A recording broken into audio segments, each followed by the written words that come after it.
अस्सलाम वालेकुम। मैं ताज़ा तरीन न्यूज़ के साथ हाज़िर हूँ।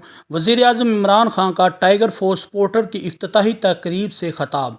वज़ीर आज़म इमरान खान ने कहा कि किसी भी रज़ाकार फ़ोर्स का माशरे में एक बहुत बड़ा मकाम होता है।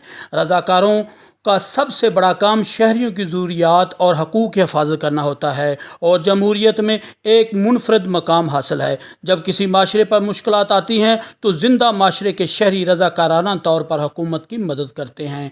पाकिस्तान कौम पर भी जब कोई मुश्किल वक़्त आया, पूरी कौम अपने मुल्क के लिए खड़ी हुई। 28 मार्च को टाइगर फोर्स के क़याम से अब तक जितनी भी सरगर्मियाँ इस फोर्स ने की, इस पर पूरी कौम की तरफ से शुक्रिया अदा करता हूँ और खुश आमदीद कहता हूँ। जब एक माशरे में मुश्किलात आती हैं तो ज़िंदा माशरे के शहरी रज़ाकाराना तौर पर हुकूमत की मदद करते हैं। शौकत खानम मेमोरियल कैंसर अस्पताल के क़याम के वक़्त बहुत मुश्किल थी, बड़ा पैसा इकट्ठा करना था। इस वक्त किसी ने मुझे कहा कि पब्लिक की मदद मांगो, स्कूल व कॉलेज के तलबा की मदद मांगो, लेकिन इस वक्त भी आप जैसे टाइगर रज़ाकार थे जिन्होंने मेरा साथ दिया और दुनिया में कहीं भी ऐसी मिसाल नहीं मिलती। हमारी कौम बड़ी फ़राख दिल कौम है और जब कौम को एहसास हो जाए कि मुल्क को इसकी ज़रूरत है तो ये कौम खड़ी हो जाती है। उन्होंने मज़ीद टाइगर फोर्स को मुखातब करते हुए कहा कि मुल्क को आपकी ज़रूरत पड़ती रहेगी। दरख्त लगाने जैसे काम में मदद और जैसे दुकानों पर नरखनामे अवेज़ा ना हो, इससे मतलब भी मालूमात इस पोर्टल पर आप शेयर कर दें। उन्होंने ज़ोर दिया कि आपने एक चीज़ याद रखनी है कि आपने खुद कहीं भी मुदाखलत नहीं करनी। ऐसा ना हो टाइगर का रूप धार कर गैर मुतल्लका लोग दुकानदारों को ब्लैकमेल करना शुरू कर दें और पैसा बनाने लग जाएं। वज़ीर आज़म ने यह भी कहा कि हमारी बदकिस्मती है कि शुगर बनाने वाले थोड़े लोग हैं जो ज़्यादा ताकतवर हैं। शरीफ ख़ानदान और जरदारी ख़ानदान की शुगर मिलें हैं और यही वजह है कि आज तक शुगर मिल्स को किसी ने नहीं पूछा। जो कीमत वो मुकर्रर करते हैं वही लागू हो जाती है। वज़ीर आज़म इमरान खान ने कहा कि कल गुजरांवाला सर्कस में कई किरदार थे। वज़ीर आज़म ने कहा आज से 11 साल पहले मैंने निशानदही कर दी थी कि जब चोरों की चोरी पर हाथ पड़ेगा तो सब नूरा कुश्ती खेलने वाले सब इकट्ठे हो जाएंगे और सर्कस में आप सब ने देख लिया है। जिन 2 बच्चों ने तकरीरें की इन पर मैं बात नहीं करना चाहता। इनमें से एक तो नानी बन चुकी है लेकिन मेरे लिए बच्चे ही हैं, क्योंकि इंसान जब तक ज़िंदगी में जद्दोजहद नहीं करता वो लीडर नहीं बन सकता। इन बच्चों ने 1 घंटा भी मेहनत करके पैसे नहीं कमाए हैं। दोनों बच्चे अपने बापों की हराम की कमाई पर पले हैं, इसलिए इन पर तबसरा करना फजूल है।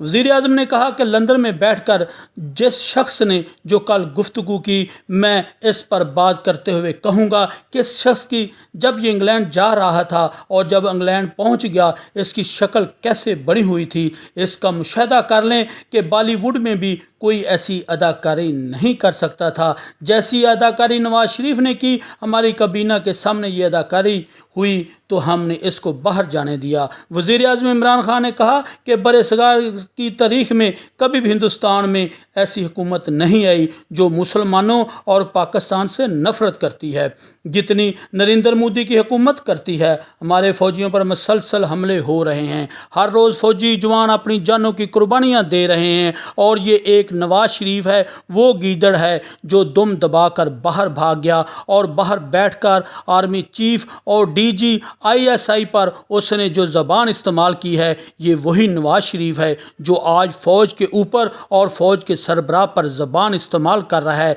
ये वही है जो जनरल जिलानी के घर पर सरिया बनाते हुए वज़ीर बना था। ये वही आदमी है जो ज़ियाउल हक के जूते पॉलिश करते करते वज़ीर आला बना। पीपल पार्टी के दौर में जब जनरल दुरानी ISI के चीफ थे तो इसने इनसे करोड़ों रुपए लिए। वज़ीर आज़म ने कहा मेरे पाकिस्तानियों, मेरे टाइगर, अब तक अपोजिशन ने एक इमरान खान देखा है, वो अब जो इमरान खान देखेंगे ये मुख्तलिफ इमरान खान होगा। अब किसी चोर डाकू को प्रोटेक्शन ऑर्डर नहीं मिलेगा। शहबाज शरीफ पर जो अब 23 अरब रुपए की करप्शन का इंकशाफ हुआ है, जो अभी पकड़ा गया है, वो जब तक अदालतों में पूरी तरह जवाब नहीं देगा इसको कोई प्रोटेक्शन ऑर्डर नहीं मिलेगा। वज़ीर आज़म ने कहा कि पाकिस्तान की अदलिया और नैब को इंसाफ करना चाहिए और लोग इंसाफ का इंतज़ार कर रहे हैं। लोग चाहते हैं कि इन चोरों से वापस पैसा अवाम के पास आए। पाकिस्तानी अवाम इंतज़ार कर रही है कि कब अदालत में केस मुकम्मल होंगे। चीफ जस्टिस को जो सपोर्ट चाहिए हुकूमत देने के लिए तैयार है, लेकिन खुदारा ऐसे मुकदमात की रोज़ाना की बुनियाद पर समाअत करके इन्हें मुंतकी अंजाम तक पहुँचाएँ। कौम मुंतज़र है कि कब इस कौम का लूटा हुआ पैसा वापस मिलेगा। ये नवाज शरीफ मुल्क में अपनी तकरीर से इंतशार फैलाने की कोशिश कर रहा है और कभी फ़ौज में इंतशार फैलाने के लिए कभी किसी जज का नाम ले रहा है, कभी DG, ISI और आर्मी चीफ की बात कर रहा है। वो दरअसल इसराइल और हिंदुस्तान की लॉबी जो अमेरिका में सबसे मजबूत है से मदद मांग रहा है। वो जो भी गेम खेल रहा है हम इसकी सारी गेम समझते हैं। इसे बताना चाहता हूँ कि आर्मी चीफ या DG, ISI कोई भी हो, मुझे कोई फ़र्क नहीं पड़ता, मुझे किसी से कोई खौफ नहीं। उन्होंने कहा कि जनरल बाजवा ने जिस तरह इस मुश्किल वक्त में हुकूमत का साथ दिया है, हमारी खारजा पॉलिसी पर जिस तरह जनरल बाजवा और फ़ौज साथ खड़ी रही है, इसका मैं शुक्रगुजार हूँ। मज़ीद न्यूज़ के लिए मेरे चैनल को लाइक करें, सब्सक्राइब करें और बेल आइकॉन पर क्लिक करें।